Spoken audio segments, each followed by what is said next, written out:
So a lot of students where we are seeing, they are saying ki I am passionate about public relations. I am into journalism, VMM. I am into advertising. I want to be on the client side of the. I don't want to work in an agency, but I want to be a brand manager. So what are the course or what qualification or what is the knowledge I need after graduation? How do I do all this? Because they are passionate. Somebody wants photography, somebody wants sports analytics. And then how is it all merged with digital? What is the skill set needed? That is what they are asking. So Samir, see, I think it's a very difficult question to answer, right? Because what is happening is that education itself is evolving a lot. If you take earlier, education was, let's say they used to call it STEM.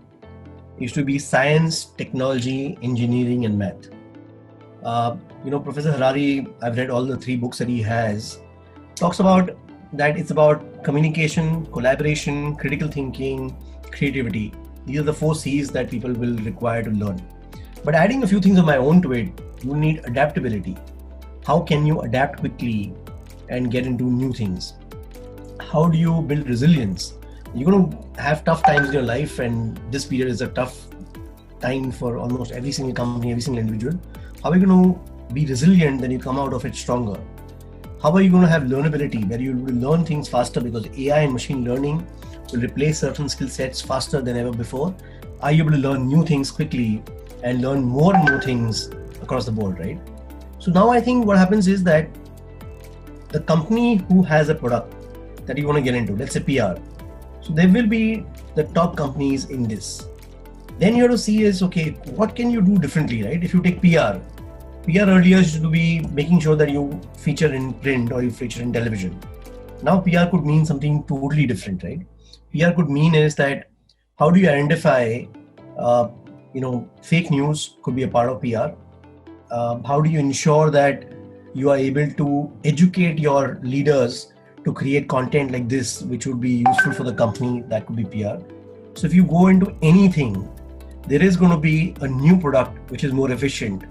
And as a young person who has access to technology, if you do courses, so everybody will have to do some base courses, right? I think Samir, you are in a better position to advise what kind of base courses everybody needs to do.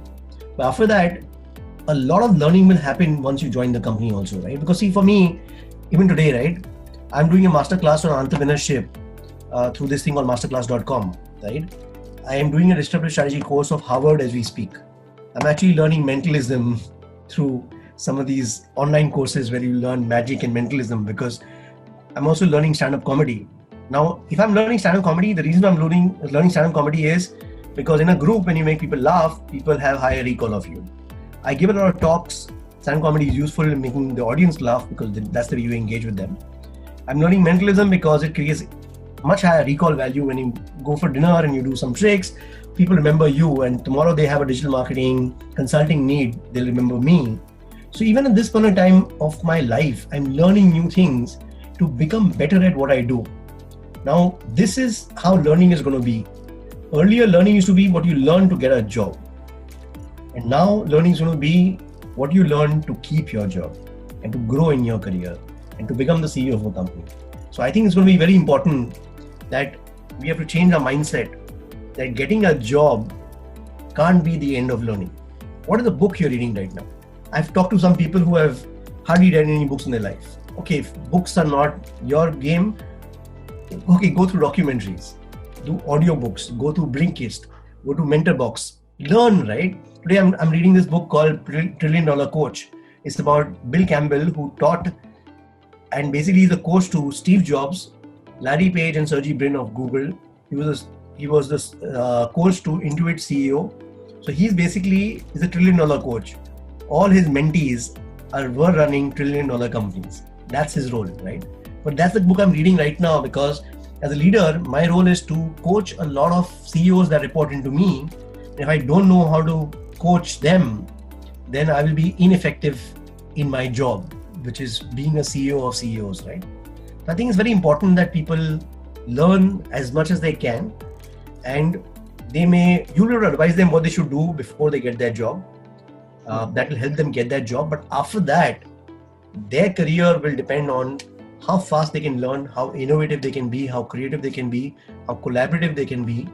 and how do they play this role which other team members are not able to play, right? Those are the guys who are going to grow. And for that, learning, it doesn't matter what you learn, but you'll have to keep on learning. And that learnability is going to help you progress in your career than anything else that you can do.